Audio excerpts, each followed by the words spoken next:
I've been a world champion in this sport for a long time. I left, came back, and became a world champion again. I don't need anything except these big fights. I've been fighting for so long against the best guys in the world. I want these big fights that people want to see, that are going to pay the big money. 135 is looking amazing right now. The whole division is stacked. Everybody's pissed off. Everybody's fighting everybody now. And there was a time where you got certain guys like, hey, I'm not fighting this guy. He's my teammate. Well, how are you supposed to be the best in the world if you're unwilling to fight certain people?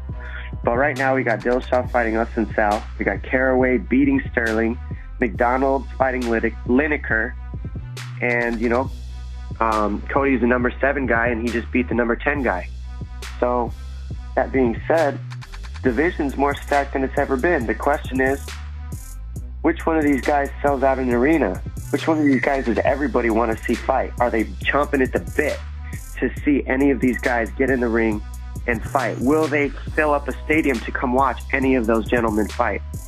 I don't know, but I think that a lot of people would definitely come to watch me. Either they want to see me lose or they want to see me win, and I know that I can do that. So the question is, who of these people that I can fight next brings something to the table for me more than I make them famous?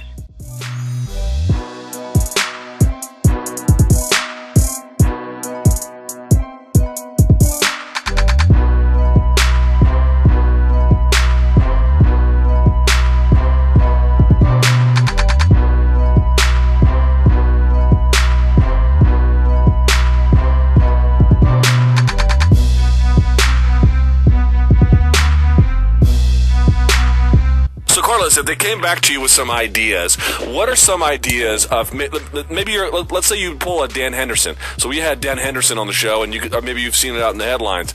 He's saying, if they give me a Michael Bisping fight, for sure to make my last one, I'll be happy with that. I'll go on my way. What would be an enjoyable scenario for you to say, okay, that one gets me up, that one gets me going? Really, honestly, a rematch with Lawler, without a doubt. Possibly a rematch with Diaz. 2 scenarios that I can think of that would interest me. I'm in shape. If Tyron Woodley or Robbie Lawler get hurt, I'm ready to jump in there and fight for the title again.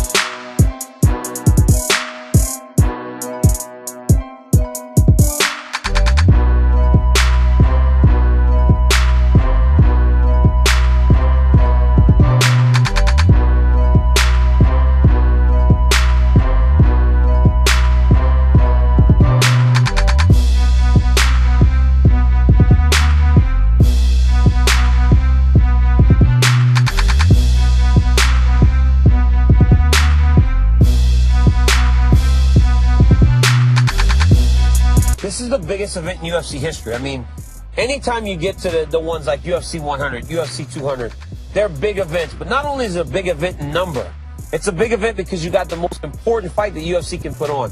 Look, when Conor and Nate were going to fight, great fight, but what's it for? It's not for a title shot. It's not for a belt. John and I, 2 of the best pound-for-pound fighters in the world, fighting for the undisputed UFC light heavyweight championship. Biggest fight UFC can put on. This is bigger than McGregor versus Diaz? This is the best fight the UFC can put on because it has meaning. This one has meaning. It's not just a fight that's fun. Love Conor, love Nate. It's a good fight. But what does it mean? Because this event is so important, you got to have a fight that matters, a fight that means something in the grand scheme of things. So you got 2 of the best fighters fighting each other for a belt.